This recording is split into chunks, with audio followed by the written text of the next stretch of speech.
Bonjour à tous, aujourd'hui on va voir comment on réalise un écran de démarrage sur Scratch. Autrement dit, vous avez un programme qui doit s'exécuter, mais il ne démarre que lorsque on appuie sur un bouton Start, ou ici c'est le chat. Démonstration, on appuie et le jeu commence, la scène commence, le programme commence. Alors comment ça fonctionne? En fait, il faut reléguer le démarrage à la réception d'un signal. Les signaux, ce sont des petits messages que Scratch s'envoie en interne entre les lutins et les arrière-plans. Donc, on fait ça comment?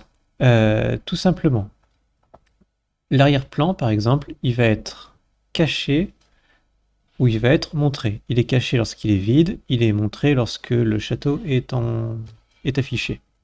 Pour ce faire, on va basculer d'un arrière-plan à l'autre. Quand le drapeau vert est cliqué, on démarre sur l'arrière-plan vide, et quand on reçoit le message, là c'est message 1, c'est-à-dire qu'on va démarrer, on bascule sur l'arrière-plan château.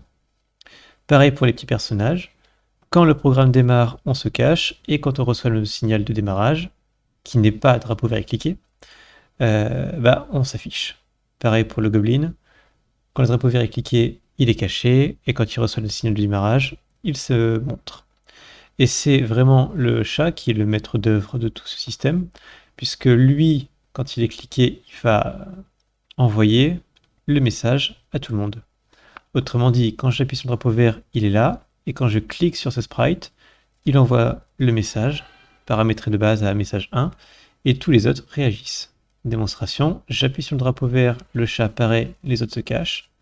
On appuie sur le chat disparaît, il envoie le message à tout le monde de se montrer, et tout le monde se révèle. Évidemment, on n'est pas obligé de mettre un chat, on peut mettre simplement un sprite démarrage, un sprite commencer, c'est bien plus joli. Et puis on peut temporiser un peu les différents affichages pour que le gobelin ou le personnage s'affiche en premier. Après, ça dépend du résultat que vous souhaitez obtenir. Voilà, ça fonctionne à peu près pour tous les types de programmes et j'espère que cela vous sera utile. Bon courage!